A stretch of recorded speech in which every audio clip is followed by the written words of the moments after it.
상권 읽어주는 남자 트렌드 시리즈 2025 병원 상권 트렌드.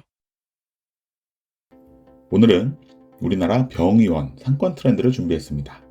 제가 외식업만 전문으로 하는 줄 아는 분들이 있는데 상권은 외식뿐만 아니라 소매업과 서비스업에서도 중요하기 때문에 앞에 드러내지 않을 뿐 소매업과 서비스업도 당연히 분석하고 있는데요. 특히 병의원, 약국과 같은 의료 서비스업은 상권을 이루는 중요한 요소이기도 합니다. 다른 어느 업종과 마찬가지로 각 병의원마다 컨셉이 있고 잘 되는 곳과 안 되는 곳이 나뉘죠. 컨셉을 이루는 업태 구성 요소로 2025 병의원 상권 트렌드도 한번 짚어보겠습니다. 먼저 오늘 살펴보는 대상은 의원인데요. 우리가 흔히 병원이라고 부르는 의료시설은 상급 종합병원, 종합병원, 병원, 의원과 같이 규모에 따라 구분됩니다.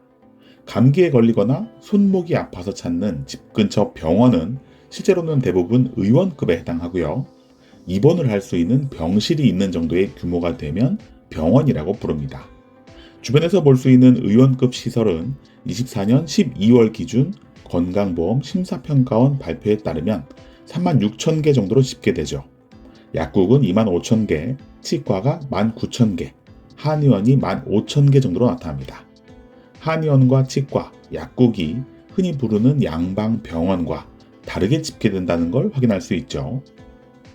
그 의원급 시설은 다시 내과, 외과, 피부과, 소아과 등 진료 과목으로 나뉘는데 내과가 2만 개 정도로 가장 많고 피부과가 2,900개, 성형외과가 2,700개, 정형외과 2,000개 순으로 나타납니다. 그런데 이 자료는 등록 기준이라서 일반 상권 분석에서 나누어 분석하는 기준과는 다른데요. 예를 들면 일반 의원 같은 진료 과목은 없습니다. 또 내과 간판을 걸고 영업하는 의료시설의 수와 등록된 내과의 숫자는 꽤 다른 편이죠. 뒤에 나오는 자료는 카드사 데이터 기반으로 직접 집계한 자료를 기준으로 합니다. 이를 감안하고 봐주시면 좋겠네요. 그럼 본격적으로 시작하겠습니다. 전국 의원에서 첫 번째 나타나는 트렌드는 전문화 경향입니다. 의료 서비스뿐만 아니라 전 업권에서 나타나는 전문화 경향이 의료에서는 어떻게 나타나는지 숫자로 살펴보겠습니다. 먼저 자체 조사한 카드사 데이터 기반의 의원 수는 33,000개 정도로 집계되는데요. 최근 2년간 큰 변동 없이 유지되는 경향을 보입니다. 이는 심사평가원이 발표하는 자료보다 10% 정도 적은 모수인데요. 카드 거래 실적이 발생한 의원의 숫자입니다. 반면 약국은 22,800개 정도로 나타나는데 23년 초반에 비해서는 소폭 감소한 것을 알 수 있습니다. 이번에는 추정된 전체 카드 사용액인데요. 병의원의 매출이란 크게 급여, 본인 부담금, 비급여로 나뉘는데 급여는 환자가 받은 진료에 따라 나라에서 병의원에 지급하는 비용을 말하고 본인 부담금은 그 진료에 환자가 직접 부담하는 비용을 말합니다. 비급여는 그런 건강보험이 적용되지 않아서 환자가 전체 납부해야 하는 진료나 치료를 말하죠. 어쨌든 여기서 추정된 카드 사용액이란 본인 부담금과 비급여 부분을 더한 값입니다. 진료과에 관계없이 최근 2년간 전체 추정액을 살펴보면 23년 18조 7,301억, 24년 18조 8,749억으로 나타나 약 0.8% 오른 것을 알 수 있는데요.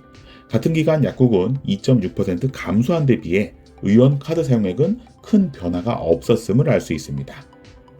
그런데 간판을 기준으로 하는 진료 과목별 의원 수를 보면 변동이 있었는데요. 가장 큰 변화는 일반 의원 수가 줄고 피부과, 정형외과, 이비인후과나 정신건강의학과 등의 비율이 늘었다는 겁니다.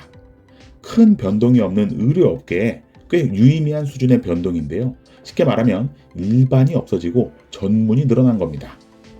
다시 내과, 외과, 특수계열을 나눠보면 일반 의원의 비중이 줄고 이비인후과나 내과의 비중이 늘었고요. 외과 계열은 전체적으로 비중이 늘었습니다. 또 땡땡 의원으로 되어 있는 병원에서 꽤 많은 비중을 차지하던 피부과들이 직접 피부과 간판을 달고 나온 것도 유추해 볼 수 있습니다. 이는 환자의 문턱을 낮추고 대상 범위를 넓게 했던 과거와 달리 점점 전문성을 강조하는 경향이 커지고 있는 것으로 해석할 수 있습니다. 두 번째, 환자에서 나타나는 경향은 저속 노화인데요. 서서히 고령층이 증가하는 경향이 대부분의 진료 과목에서 공통으로 발견됩니다. 먼저 진료 과목 구분 없이 17개 전체 진료 과목의 성연령대별 환자 구성비를 23년과 24년 비교해보면 20대, 40대의 감소와 60대 이상 연령층의 증가로 요약할 수 있습니다. 출산율이 낮아지고 노령화가 지속되면서 젊은 세대보다 노년층 환자 비율이 늘어나는 겁니다. 내과 계열의 진료 과목을 보면 40대, 50대, 60대 이상 환자가 주 고객층인 각각의 진료 과목들도 늘고 있는 것은 모두 70대 이상 환자가 가장 많다는 것을 보여주고 있고요. 소아청소년과는 아이들 엄마 아빠로 추정되는 40대 초 남녀가 가장 많지만 점차 40대 후반과 50대 초로 연령층이 높아지는 경향을 보입니다. 외과 계열은 더 확실한데요. 현재 가장 많은 환자 구성은 조금씩 다르지만 늘고 있는 환자는 모두 70대 이상으로 나타납니다. 외과 계열에서는 어른들을 대상으로 안 할 수가 없는 거죠. 특수 계열에서는 성형외과, 비뇨의학과, 안과에서 60, 70대가 증가하는 경향이 나타나고 피부과는 젊은 남성층이 증가하는 경향, 정신건강의학과는 20, 30대도 점차 늘어나는 현상이 나타납니다. 전체적으로 환자 연령층이 높아지는 가운데 진료과에 따라 특수한 타깃 고객층이 나타난다고 이해할 수 있습니다. 다음은 요일과 시간대 분석을 해봤는데요. 병원에 주로 언제 가고 그런 패턴은 어떻게 변하고 있는지 분석할 수 있습니다. 먼저 요일별 패턴을 보면 원래 비중이 작았던 수요일이 크게 감소한 것으로 나타나고요. 목요일도 감소했습니다. 대신 월요일과 화요일 비중이 늘었고 토요일의 비중이 늘어난 것도 확인할 수 있습니다. 아직까지 일요일에 쉬는 병의원이 많기 때문에 그 전후 토요일과 월요일이 늘어나는 것이죠. 휴무일은 수요일이 가장 적합해 보입니다.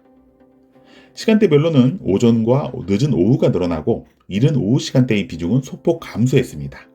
전국 단위이기 때문에 유의미한 수준의 큰 변화는 아니지만 개별 상권과 진료 과목별로는 운영 시간대에 차별성을 두려는 의원들이 많아지고 있어 경쟁 환경을 유심히 살펴야 합니다. 이번에는 지역별 이동을 살펴봤는데요. 수십 번 강조해도 모자란 지갑목 개념이 또 등장합니다. 상권 분석할 때 어떤 지표를 봐야 하는지 물어보는 분들이 있는데 단연 이 지표가 가장 중요합니다. 먼저 전국 17개 시도별로 살펴보면 매출을 가져간 지역과 뺏긴 지역이 나타나죠. 가져간 지역은 경기, 인천, 경남, 제주와 같은 지역입니다. 반면 뺏긴 지역은 서울, 대전, 충남, 전북 등으로 나타나고요. 전반적인 상권의 이동을 예상할 수 있습니다. 서울시를 대상으로 보면 강남과 중구, 광진과 종로가 줄고 서초, 노원, 송파, 영등포가 늘어나는데요. 강남에서 줄어든 비중이 서초와 송파로 이동하고 중구와 종로, 용산 같은 서울 중앙부에서 조금씩 외곽으로 빠지는 현상이 나타납니다. 의료시설 매출은 상권 전체 매출의 이동과도 굉장히 연관성이 높기 때문에 서울 상권의 무게중심이 어디로 이동하는지 살펴보는 지표로도 활용할 수 있습니다. 경기도에서는 화성과 남양주, 구리, 양주 지역의 비중이 크게 늘었고 광명과 군포, 안성, 안양, 평택 비중이 줄었습니다. 경기도는 신도시 개발 여부와 거주 인구 입주에 따라 병원 매출이 변하기 때문에 대부분 인구가 증가하거나 상권이 개발되는 곳에서 전체 비중이 증가하는 경향이 나타납니다. 그런데 가끔 신도시 개발 초기에 병의원이 들어가면 어려워지는 경우가 있기 때문에 도시 개발이 어느 정도 완료된 이후에 들어가는 것을 추천합니다. 다섯 번째는 어떤 지역에 어떤 진료 과목이 어울리는지 분석한 사례인데요. 사실 개원 측면에서 보면 언제, 어디에, 무슨 진료 과목을 개원하는 게 유리한지 분석하는 게 상권 분석의 내용입니다. 이번에 사용한 데이터는 행정구역별 10세 미만 인구수 데이터와 소아청소년과 의원수를 서로 비교했는데요. 서울에서는 서대문, 강동, 성북, 동작구 순으로 의원이 부족하고 성동, 관악, 강남구 순으로 포화인 것을 확인할 수 있습니다. 물론 병의원도 직접 효과가 있기 때문에 여기서 진료 과목의 매출 성장률도 봐야 하지만 이런 식으로 수요 대비 공급이 부족한지 그리고 매출이 늘어나고 있는지 두 가지 팩트만 체크하면 지역과 진료 과목 선정이 한결 탄탄해집니다. 경기도는 평택, 화성, 오산에서 공급이 부족하고 성남, 부천, 고양에서 포화인 것으로 나타나는데요. 위 분석에서 평택시는 아직 매출 성장률이 불안정했는데 화성시는 계속 증가하는 추세이기 때문에 제가 소아청소년과 입지를 찾는다면 화성시를 대상으로 할 것 같습니다. 여섯 번째는 결제 단가 분석인데요. 병의원도 가격 설정이 굉장히 중요하고 점점 더 중요해지는 추세입니다. 결제 단가 분석은 다른 업종과 다르지 않은데요. 진료 과목과 지역별 평균 결제 단가 조사는 필수입니다. 의료 서비스는 국가에서 지정한 최소 최대 범위의 진료, 치료당 단가가 정해져 있기 때문에 평균 카드 결제 단가만 조사해도 주변 경쟁 의원이 무슨 진료를 보는 곳인지 대략적인 추정이 가능하죠. 그걸 알아야 포지션을 결정할 수 있고 가격도 결정할 수 있습니다. 또 내 외과 계열과 다르게 비급여 비중이 높은 성형외과나 피부과, 치과 같은 진료과는 이런 가격 조사와 분석에 좀 더 세밀한 주의가 필요합니다. 비급여 부분은 비급여 진료 비용 공개 제도가 시행되면서 모두 공개되도록 하였는데요. 같은 비급여 진료, 치료를 하는 경쟁 의원들의 가격 조사와 우리 의원 가격 포지셔닝은 필수입니다. 주변 외과들이 도수 치료를 10만 원에 하는데 비슷한 퀄리티로 20만 원을 받으면 환자들이 금방 알고 떨어져 나간다는 거죠. 환자들이 병의원을 검색하는 채널에 가서 마케팅하는 것과 병의원도 점차 종합 만족도가 중요해지고 있음까지 해서 병의원 트렌드도 8가지로 정리됩니다. 일반 업종과 다르지 않죠? 보다 구체적인 트렌드와 트렌드 대응 전략은 디톡스 강의 영상에서 만나보실 수 있습니다. 병의원 트렌드나 데이터와 관련한 질문은 댓글 남겨주시기 바랍니다. 상권 읽어주는 남자 주일장이었습니다. 좋아요, 댓글, 구독, 알림 설정.